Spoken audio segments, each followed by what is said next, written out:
ত্রয়োদশ জাতীয় সংসদ নির্বাচনে ২৯৭ আসনে নির্বাচিতদের গেজেট প্রকাশ করেছে নির্বাচন কমিশন। প্রধান নির্বাচন কমিশনার এএমএম নাসিরউদ্দিন নেতৃত্বাধীন কমিশন ফল অনুমোদন দেওয়ার পর ইসি সচিব আক্তার আহমেদ গতকাল রাতে এ গেজেট জারি করেন।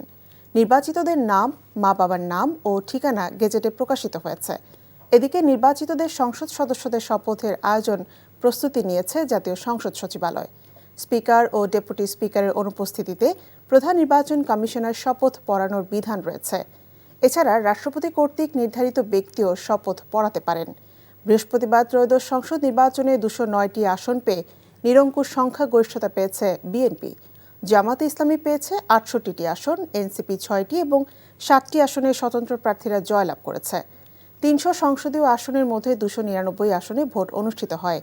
এর মধ্যে আদালতের নির্দেশনা থাকায় চট্টগ্রাম ২ ও চট্টগ্রাম ৪ আসনের ফলাফল ঘোষণা হয়নি।